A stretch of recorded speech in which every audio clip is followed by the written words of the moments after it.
Hi students, இந்த வீடியோல நம்ம டிஸ்டன்ஸ் ஃபார்முலா பத்தி தான் பார்க்க போறோம். அதுக்கு முன்னாடி டிஸ்டன்ஸ்னா என்ன நம்ம தெரிஞ்சுக்கலாம். இப்போ இத்தனை வீடியோஸ்ல நம்ம வந்து வித்னா என்ன லென்த்னா என்னன்னு பார்த்துருப்போம், கரெக்டா? அதுதான் வந்து டிஸ்டன்ஸும் கூட. இப்போ ஃபார் எக்ஸாம்பிள் இங்க வந்து நமக்கு ஒரு லைன் இருக்குன்னு வச்சுக்கலாம். இது வந்து ஏ, இது வந்து பி. பாயிண்ட் ஏக்கும் பாயிண்ட் பிக்கும் நடுவில் இருக்க இந்த ஸ்ட்ரைட் லைன் லென்த் இருக்கு இல்லையா, இந்த ஸ்ட்ரைட் லைன் இருக்கு இல்லையா, இந்த லைனோட லென்த் தான் வந்து டிஸ்டன்ஸ். ஓகேவா? ஸோ இதை வந்து எப்படி நம்ம கண்டுபிடிக்கிறது அப்படிங்கிறது தான் வந்து நம்ம இப்போ பார்க்க போறோம். இதை வந்து டிஸ்டன்ஸ் ஃபார்முலா வச்சு எப்படி நம்ம கண்டுபிடிக்க போறோம் அப்படிங்கிறத பத்தி தான் நம்ம பார்க்க போறோம். ஒரு கிராஃப்ல இதுதான் நம்ம கிராஃப்னா எங்க வேணா ரெண்டு பாயிண்ட் இருக்கலாம். இந்த ரெண்டு பாயிண்ட்டுக்கும் நடுவில் இருக்க டிஸ்டன்ஸ் எவ்வளோ அப்படிங்கிறத கண்டுபிடிக்கிறது தான் வந்து நம்ம டிஸ்டன்ஸ் ஃபார்முலா வந்து யூஸ் பண்ணுவோம். சரியா? இப்போ வந்து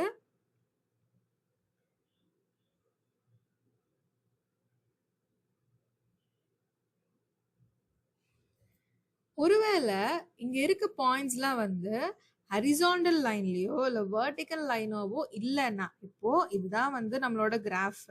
இப்போ பாயிண்ட் ஏ பாயிண்ட் பி இந்த மாதிரி ஒரு வெர்டிக்கல் லைனாவோ இல்ல இப்படி ஒரு ஹரிசாண்டல் லைனாவோ இல்லைன்னா இப்படி இருக்குன்னு வச்சுக்கலாம். ஒரு பாயிண்ட் வந்து இப்படி இருக்கு, இது வெர்டிக்கல் லைனும் இல்ல ஹரிசாண்டல் லைனும் இல்ல, எந்த ஆக்சிஸ்க்கும் வந்து பேரலாவும் இல்ல.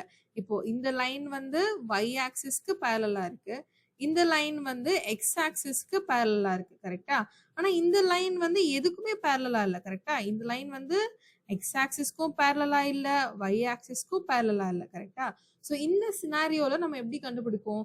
அந்த சினாரியோஸ்ல நம்ம என்ன யூஸ் பண்ணுவோம்னா பைத்தகோரஸ் தியரம் யூஸ் பண்ணி டிஸ்டன்ஸ் வந்து கண்டுபிடிப்போம். இது எப்படிங்கிறது ஃபர்தரா நம்ம இன்னும் பெட்டரா அண்டர்ஸ்டாண்ட் பண்ணிக்கிறதுக்கு ப்ராக்டிக்கலான எக்ஸாம்பிள் ஒன்று பார்க்கலாம்.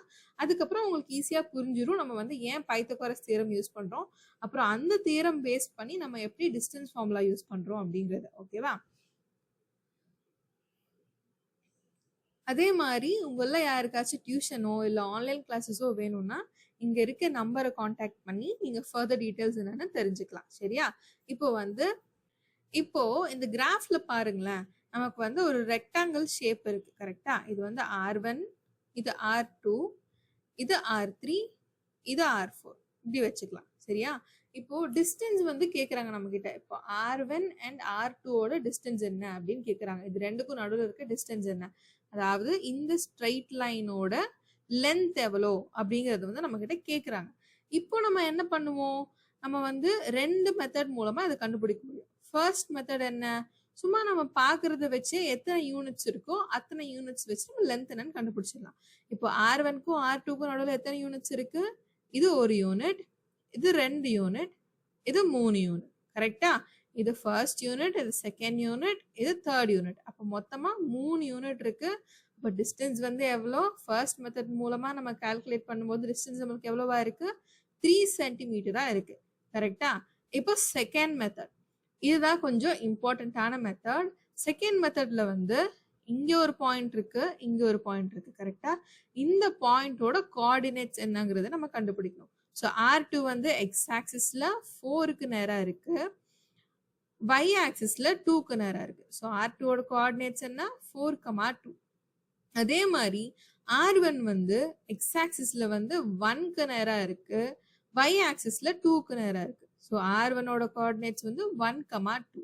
இப்போ செகண்ட் மெத்தட்ல நம்ம என்ன பண்ணுவோம், இப்போ ஒரு டிஸ்டன்ஸ் கேக்குறாங்க, ஒரு வித்தோ லென்த்தோ கேக்குறாங்கன்னா நம்ம என்ன பண்ணுவோம், ரெண்டு பாயிண்ட்ஸ் இருந்துச்சுன்னா அதோட கோஆர்டினேட்ஸ் எழுதிட்டு கரஸ்பாண்டிங் ஆக்சிஸ், அதாவது எந்த ஆக்சிஸ்க்கு இந்த லைன் பேரலா இருக்குன்றத பார்க்கணும். பார்த்துட்டு அந்த ஆக்சிஸ்க்கு கரஸ்பாண்டிங்கா இருக்க கோஆர்டினேட்ஸை வந்து நம்ம சப்ட்ராக்ட் பண்ணுவோம், கரெக்டா? அந்த மாதிரி பண்ணி தான் நம்ம வந்து லென்த்தும் வித்தும் கண்டுபிடிப்போம். அதே மாதிரி இப்போ இந்த லைனுக்கு பேரலா இருக்கிறது வந்து என்ன, இந்த லைனுக்கு பேரலா இருக்கிறது வந்து எக்ஸ் ஆக்சிஸ், கரெக்டா? ஸோ இப்போ இந்த ரெண்டு பாயிண்டோட கோஆர்டினேட்டும் நம்ம எழுதிக்கணும். R1 ஓடது வந்து 1,2, R2 ஓடது வந்து 4,2. இது ரெண்டையும் எழுதிட்டு பேரலா இருக்கிறது என்னது, எக்ஸ் ஆக்சிஸ், கரெக்டா? ஸோ எக்ஸ் கோஆர்டினேட்ஸோட வேல்யூ வந்து நம்ம எடுத்துக்கணும். ஸோ R1ல இருக்க எக்ஸ் வேல்யூ, R2ல இருக்க எக்ஸ் வேல்யூ. ஸோ அப்போ வந்து ஹையஸ்ட் வேல்யூ என்ன, 4. So 4 - 1 is equal to 3. So அப்போ நம்ம டிஸ்டன்ஸ் எவ்வளோ, 3 சென்டிமீட்டர். புரியுதா? நமக்கு வந்து 2 மெத்தட் இருந்துச்சு. ஃபர்ஸ்ட் மெத்தட்ல நம்ம சும்மா பார்த்து எவ்வளோ யூனிட்ஸ் இருக்குன்றத வச்சு டிஸ்டன்ஸ் சொல்லுவோம். செகண்ட் மெத்தட்ல 0.1 0.2ன்னு எடுத்து அந்த கரஸ்பாண்டிங் வேல்யூஸை வச்சு நம்ம வந்து என்ன டிஸ்டன்ஸ் அப்படிங்கறத சப்ராக்ட் பண்ணி கண்டுபிடிப்போம். இப்போ இன்கேஸ் R1 அண்ட் R4க்கு சொல்லியிருக்காங்க. அப்ப நம்ம செகண்ட் மெத்தட் படி பண்ணோம்னா எப்படி பண்ணும்? R1ஓட கோஆர்டினேட்ஸ் நமக்கு தெரியும் 1,2ன்னு. அதே மாதிரி R4ஓட கோஆர்டினேட்ஸ் என்ன? இங்க வந்து R4ல Xல வந்து 1க்கு கரஸ்பாண்டிங்கா இருக்கு. அதே மாதிரி இங்க வந்து 1. அதே மாதிரி Yல வந்து 0 கரஸ்பாண்டிங்கா இருக்கு. R4ங்கிற பாயிண்ட் வந்து எக்ஸ் ஆக்சிஸ் மேலேயே தான் இருக்கு கரெக்டா? ஸோ ஆப்வியஸ்லி y ஆக்சிஸ் வந்து 0வா தான் இருக்கும். இப்போ நம்ம 2 கோஆர்டினேட்ஸும் எழுதிட்டோம். அதாவது 2 பாயிண்ட்ஸோட கோஆர்டினேட்ஸும் எழுதிட்டோம். இப்போ நம்ம என்ன பண்ணணும்? கரஸ்பாண்டிங் ஆக்சிஸ்ல இருக்க வேல்யூஸை சப்ராக்ட் பண்ணணும். ஸோ இந்த லைன் வந்து எங்க இருக்கு? இங்க இருக்கு கரெக்டா? இது வந்து y ஆக்சிஸ்க்கு பேரலா இருக்கு. இது வந்து y ஆக்சிஸ் தானே? y ஆக்சிஸ்க்கு பேரலா இருக்கனால இப்போ நம்ம என்ன கன்சிடர் பண்ணணும்? y வேல்யூஸ் கன்சிடர் பண்ணணும். ஸோ R1ல 2 தான் yயோட கோஆர்டினேட், R4ல 0 தான் yயோட கோஆர்டினேட். சரியா? அப்போ இப்போ ஹையஸ்ட் வேல்யூ என்ன? 2. 2 minus 0 is equal to 2. அப்போ டிஸ்டன்ஸ் வந்து நமக்கு 2 சென்டிமீட்டர். ஓகேவா? கோஆர்டினேட்ஸ்னாலும் வேல்யூனாலும் ஒரே மீனிங் தான். சரியா? கன்ஃபியூஸ் ஆயிக்க வேணாம். எக்ஸ் வேல்யூனாலும் எக்ஸ் கோஆர்டினேட்னாலும் ஒரே வேல்யூ தான். சரியா? இப்போ இங்கெல்லாம் வந்து இந்த லைன் வந்து y ஆக்சிஸ்க்கு பேரலா இருந்துச்சு, அதனால நம்ம கண்டுபிடிச்சிட்டோம். அதே மாதிரி இந்த லைன் வந்து எக்ஸ் ஆக்சிஸ்க்கு பேரலா இருந்துச்சு, கண்டுபிடிச்சிட்டோம். இப்போ இன் கேஸ் R2 R3ஓடது கண்டுபிடிங்கனாலும் நம்ம கண்டுபிடிச்சிடலாம். ஏன்னா இது வந்து y ஆக்சிஸ்க்கு பேரலா இருக்கு கரெக்டா? ஆனா இப்போ நம்ம கிட்ட என்ன சொல்றாங்கன்னா, இங்க ADன்னு ஒரு லைன் இருக்கா? ADன்னு ஒரு லைன் இருக்கா? இப்போ ஒருவேளை நம்ம கிட்ட இந்த ADங்கிற லைனோட டிஸ்டன்ஸ் கண்டுபிடிங்க அப்படின்னு சொன்னாங்கன்னா நம்ம எப்படி கண்டுபிடிக்க முடியும்? இந்த ADங்கிற லைன் ஏதாச்சும் ஆக்சிஸ்க்கு பேரலா இருக்கா? இல்ல. எக்ஸ் ஆக்சிஸ்க்கும் பேரலா இல்ல, y ஆக்சிஸ்க்கும் பேரலா இல்ல. அது இல்லாம எப்படி இருக்கு? ஒரு ஸ்லாண்டிங் லைனா 2 ஆக்சிஸ்க்குமே பேரலா இல்லாம இருக்கு. ஸோ இப்போ இந்த மாதிரி சினாரியோஸ்ல நம்ம எப்படி கண்டுபிடிக்க முடியும் டிஸ்டன்ஸ் என்னன்னு?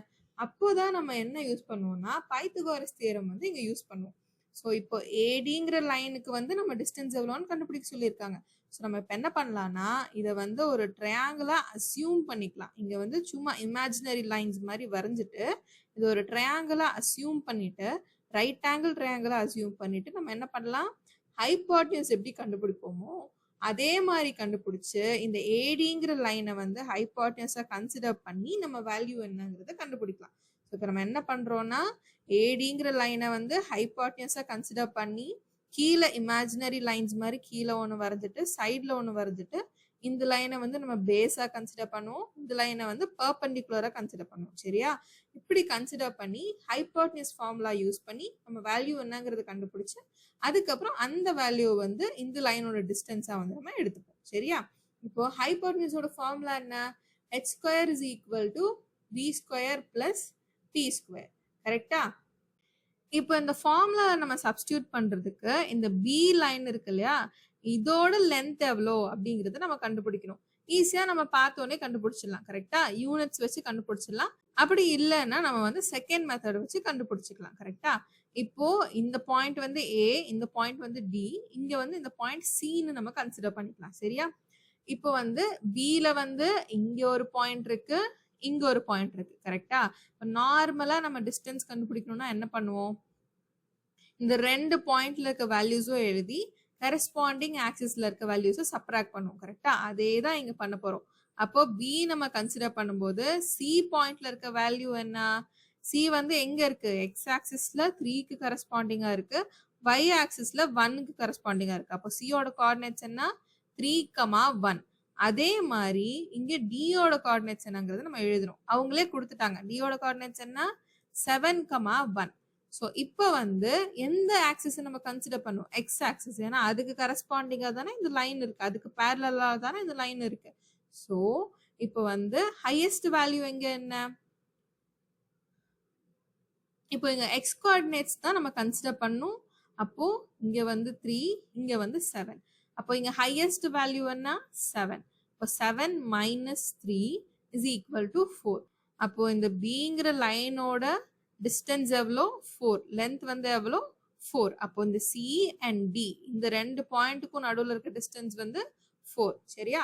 இப்போ இதே மாதிரி நம்ம என்ன பண்ணணும்னா இங்க இருக்க Pங்கிற லைனுக்கும் பண்ணணும். ஸோ இப்போ AC இந்த ரெண்டு பாயிண்ட்ஸ்க்கும் நடுவில் இருக்க டிஸ்டன்ஸ் தான் வந்து P. இப்போ இதை கண்டுபிடிக்கிறதுக்கு நம்ம என்ன பண்ணணும்? P is equal to first point என்ன? A பாயிண்ட்ல வந்து 3,4னு கோஆர்டினேட்ஸ் கொடுத்துட்டாங்க. அடுத்து C ஓட வேல்யூ என்னன்னு நமக்கு தெரியும். கரெக்டா? இங்க 3,1. ஸோ இப்போ நம்ம எதை கன்சிடர் பண்ணும்? இந்த லைன் வந்து y ஆக்சிஸ்க்கு பேரலா இருக்கு. கரெக்டா? ஸோ இங்க வந்து y வேல்யூஸ் தான் நம்ம கன்சிடர் பண்ணும். அப்போ இங்க வந்து 4, இங்க வந்து 1. சரியா? அப்போ 4 minus 1 is equal to 3. அப்போ டிஸ்டன்ஸ் வந்து 3 சென்டிமீட்டர். அப்போ B is equal to 4 centimetre, P is equal to 3 centimetre. ஓகேவா? இதுதான் வந்து நம்மளோட டிஸ்டன்ஸ். இப்போ நம்ம பேஸும் கண்டுபிடிச்சாச்சு, பெர்பெண்டிகுலரும் கண்டுபிடிச்சாச்சு. இப்போ நம்ம என்ன பண்ணலாம்னா இதை வந்து ஹைப்போடென்யூஸோட ஃபார்முலால சப்ஸ்டியூட் பண்ணிட்டோம்னா இந்த ADங்கிற லைனோட வேல்யூ என்னங்கிறத கண்டுபிடிச்சிடலாம்.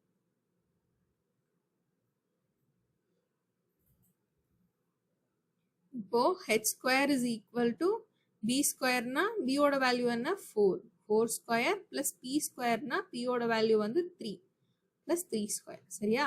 அப்போ h square is equal to 4 ஸ்கொயர்னா 16, 3 ஸ்கொயர்னா 9, 16 பிளஸ் 9. அப்போ h square is equal to 25. h ஸ்கொயரோட வேல்யூ தான் 25. நமக்கு இங்க என்ன தேவை? h தேவை. அப்போ h is equal to √25, that is equal to 5. அப்போ h ஓட வேல்யூ என்ன? h is equal to 5. அப்போ இந்த லைன், இந்த ADங்கிற லைனோட டிஸ்டன்ஸ் எவ்வளோ? 5. புரியுதா? எப்படி நம்ம வந்து பைத்தகோரஸ் தியரம் யூஸ் பண்ணி டிஸ்டன்ஸ் என்னன்னு கண்டுபிடிக்கணும்ன்றது புரியுதா? ஆனா ஒவ்வொரு லைனுக்கும் உங்களால இந்த மாதிரி ஒரு ட்ரையாங்கிளா அசியூம் பண்ணி, ரைட் ஆங்கிள் ட்ரையாங்கிளா அசியூம் பண்ணி இங்க பெர்பெண்டிகுலர் கண்டுபிடிச்சு பேஸ் கண்டுபிடிச்சு போடணும்னா அது கொஞ்சம் காம்ப்ளெக்ஸ் ப்ராசஸா இருக்கும் இல்லையா? அதனால இதையே நம்ம சிம்பிளிஃபை பண்ணி என்னவா யூஸ் பண்றோம்னா டிஸ்டன்ஸ் ஃபார்முலாவா யூஸ் பண்றோம். இப்போ இதுக்கும் அதுக்கும் நடுவுல இருக்க ரிலேஷன் என்னன்னா, இப்போ ஹைப்போடென்யூஸோட ஃபார்முலா என்ன? h square is equal to base square plus perpendicular square. கரெக்டா? இப்போ நம்ம டிஸ்டன்ஸ் ஃபார்முலா என்னன்னா x2 minus x1 the whole square y2 minus y1 the whole square. இது என்னன்னா ரூட்டுக்குள்ள. ஓகேவா? இதுதான் வந்து நம்மளோட டிஸ்டன்ஸ் ஃபார்முலா. இப்போ இது வந்து ஒரு ட்ரையாங்கிள் நம்ம கன்சிடர் பண்ணிக்கலாம். சரியா? இப்போ இதுதான் வந்து நம்மளோட ஹைப்போடென்யூஸ், இது பேஸ், இது பெர்பெண்டிகுலர். கரெக்டா? இப்போ இந்த Bங்கிற லைனை நம்ம கன்சிடர் பண்ணிக்கலாம். இதோட டிஸ்டன்ஸ் நமக்கு என்னன்றது தெரியணும். இப்போ இந்த Bல 2 பாயிண்ட் இருக்கு. சரியா? Bங்கிற லைன்லயே 2 பாயிண்ட் இருக்கு. இதை வந்து B1, இதை B2ன்னு வச்சுக்கலாம். இப்போ இந்த Bயோட டிஸ்டன்ஸ் தெரியணும், அதாவது இந்த Bயோட லென்த் நமக்கு தெரியும். அப்ப நம்ம என்ன பண்ணுவோம்? B is equal to B2 minus B1. ஏன்னா இந்த பாயிண்ட் வச்சு தானே இந்த பாயிண்ட் நம்ம வந்து மைனஸ் பண்ணுவோம். கரஸ்பாண்டிங் ஆக்சிஸ் வேல்யூஸை வந்து B2ல இருந்து கன்சிடர் பண்ணி B1 மைனஸ் பண்ணுவோம். கரெக்டா? அதுதானே நம்ம செகண்ட் மெத்தட்ல பண்ணோம். இப்போ ஃபார் எக்ஸாம்பிள், இப்போ இங்க ஒரு பாயிண்ட் இருக்கு, இங்க ஒரு பாயிண்ட் இருக்கு. கரெக்டா? இப்போ நம்ம நார்மலா என்ன பண்ணுவோம்? இந்த மாதிரி பாயிண்ட் இருந்துச்சுன்னா இங்க இருக்க கோஆர்டினேட்ஸை வச்சு இங்க இருக்க கோஆர்டினேட்ஸை மைனஸ் பண்ணுவோம், அந்த கரஸ்பாண்டிங் ஆங்கிள் பொறுத்து. அப்போ இந்த லைன் இப்போ எங்க இருக்கு? எக்ஸ் ஆக்சிஸ்க்கு கரஸ்பாண்டிங்கா இருக்கு. இப்போ B2ஓட வேல்யூ இங்க 6,2ன்னு இருக்குன்னு வச்சுக்கலாம், இங்க 4,2ன்னு இருக்குன்னு வச்சுக்கலாம். எக்ஸ் ஆக்சிஸ்க்கு பேரலா இருக்கு. அதனால நம்ம என்ன கன்சிடர் பண்ணுவோம்? எக்ஸோட வேல்யூவை கன்சிடர் பண்ணுவோம். கரெக்டா? அப்போ 6 minus 4 எவ்வளோ? இது வந்து x2, இது வந்து x1. கரெக்டா? அப்போ 6 minus 4 is equal to 2. அப்போ இந்த Bங்கிற லைனோட டிஸ்டன்ஸ் என்ன? 2. அப்போ நம்ம இந்த ஸ்பெசிபிக் லைன், இந்த Bங்கிற லைனோட லென்த்தையோ இல்லை டிஸ்டன்ஸையோ கண்டுபிடிக்கிறதுக்கு நம்ம என்ன யூஸ் பண்றோம்? இந்த Bங்கிற லைனோட லென்த்தையும் இந்த B1, B2ங்கிற 2 பாயிண்ட்டுக்கும் நடுவில் இருக்க டிஸ்டன்ஸையும் கண்டுபிடிக்கிறதுக்கு செகண்ட் மெத்தட் யூஸ் பண்ணோம்னா நம்ம என்ன பண்ணுவோம்? B2 minus B1 இப்படி பண்ணி தானே கண்டுபிடிப்போம். ஸோ அதே தான் நான் இங்க எழுதியிருக்கேன். அதே மாதிரி இந்த பெர்பெண்டிகுலர் லைனுக்கும் அதே தான் பண்ணுவோம். பெர்பெண்டிகுலர்லயும் வந்து இங்க P1 ஒரு பாயிண்ட் இருக்கு, P2ன்னு ஒரு பாயிண்ட் இருக்கு. அப்போ P2 மைனஸ் P1 தான் வந்து இந்த 2 பாயிண்ட்டுக்கும் நடுவில் இருக்க டிஸ்டன்ஸ்.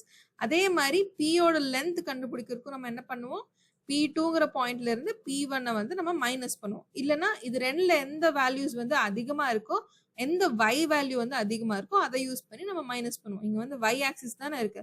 ஸோ இந்த லைனோட டிஸ்டன்ஸ் நம்ம கண்டுபிடிக்கணும்னா y கோஆர்டினேட் இருக்க வேல்யூ தான் நம்ம கன்சிடர் பண்ணணும். புரியுதா? இங்க வரைக்கும் புரியுதா?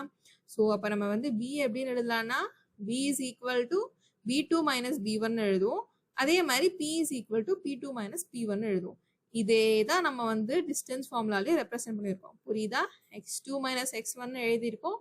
இங்க y2 minus y1 எழுதியிருக்கோம். ஏன் வந்து இங்க நம்ம ஸ்கொயர் பண்ணிருக்கோம்னா ஹைபோட்டனஸ் ஃபார்முலா பாருங்க h ஸ்கொயர்னு இருக்கு கரெக்டா? அப்போ இங்க வந்து b square plus p square, அதனால இங்க ஸ்கொயர் நம்ம ஆட் பண்ணிக்கிறோம். புரியுதா? ஃபர்ஸ்ட் வந்து bங்கிற ஒரு லைன் இருக்கு, அதுல இருக்க டிஸ்டன்ஸ் நம்ம கண்டுபிடிக்கிறதுக்காக b2 மைனஸ் b1 வச்சுக்கிறோம். அந்த டிஸ்டன்ஸ் கண்டுபிடிச்சா நமக்கு என்ன ஆன்சர் கிடைச்சிரும்? b2 minus b1 is equal to b. கரெக்டா? இந்த bங்கிற ஒரு ஹோல் லைன் இருக்கு, இந்த லைனோட டிஸ்டன்ஸ் தான் நம்ம கண்டுபிடிக்க போறோம். அதுக்கு b1ங்கிற பாயிண்ட் கன்சிடர் பண்றோம், b2ங்கிற பாயிண்ட் கன்சிடர் பண்ணி இது ரெண்டையும் நம்ம வந்து சப்ராக்ட் பண்ணி bங்கிற வேல்யூ வந்து நமக்கு கிடைக்குது, அதாவது டிஸ்டன்ஸ் கிடைக்குது. கரெக்டா? அப்போ b ஸ்கொயர் தானே நமக்கு ஹைபோட்டனஸ் ஃபார்முலால யூஸ் பண்றோம். Hypotenuse square is equal to b square plus p square. கரெக்டா? ஸோ இங்க நமக்கு ஸ்கொயர் வேணும்ன்ற காரணத்தினால நம்ம இங்கேயும் வந்து ஸ்கொயர் பண்றோம். இப்ப புரியுதா? இந்த ஃபார்ம்ல வந்துருச்சா? அப்போ b2 minus b1 the whole square plus p2 minus p1 the whole square. இப்போ இந்த ஸ்ட்ரக்சர் வரைக்கும் உங்களுக்கு புரிஞ்சுச்சா? அதே மாதிரி தான் pன்னு ஒரு பாயிண்ட் இருக்கு, சாரி pன்னு ஒரு லைன் இருக்கு, அதுல p1 ஒரு பாயிண்ட், p2 ஒரு பாயிண்ட். இந்த p2 p1 மைனஸ், அதாவது இந்த ரெண்டு பாயிண்ட்டையும் வச்சுதான் நம்ம வந்து pயோட டிஸ்டன்ஸ் என்ன அப்படிங்கறத கண்டுபிடிக்கிறோம். ஒன்ஸ் அந்த p கண்டுபிடிச்சதுக்கு அப்புறம் நம்ம என்ன பண்ணணும்? ஸ்கொயர் பண்ணணும். ஏன்னா ஃபார்முலால நமக்கு என்ன இருக்கு? பெர்பெண்டிகுலர் ஸ்கொயர் தான் இருக்கு. ஸோ அதனால இங்க வந்து p2 minus p1 the whole square நம்ம ஆட் பண்றோம். புரியுதா? இப்போ நமக்கு கிட்டத்தட்ட இந்த ஃபார்முலா வந்துருச்சு. ஆனா நமக்கு இங்க தேவை என்ன? ஹைபோட்டனஸ் தான் தேவை, அதாவது நமக்கு லைனோட டிஸ்டன்ஸ் தான் தேவை, டிஸ்டன்ஸ் ஸ்கொயர் தேவையில்லை. இப்போ இங்க வந்து h2 is equal to distance square தான். கரெக்டா? டிஸ்டன்ஸ் ஸ்கொயர் தான் வந்து h2.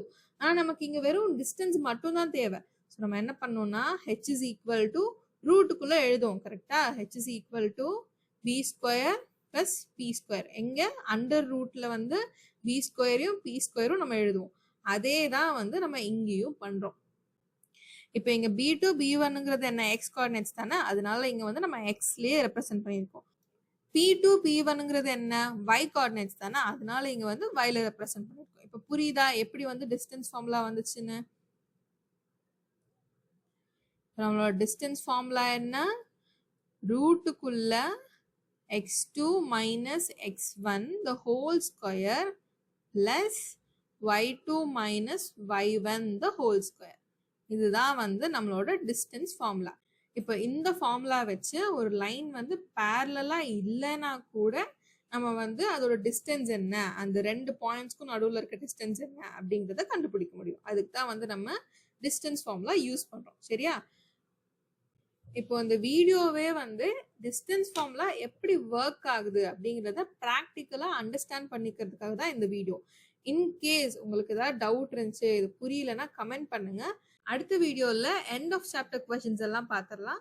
So until then keep watching and stay connected.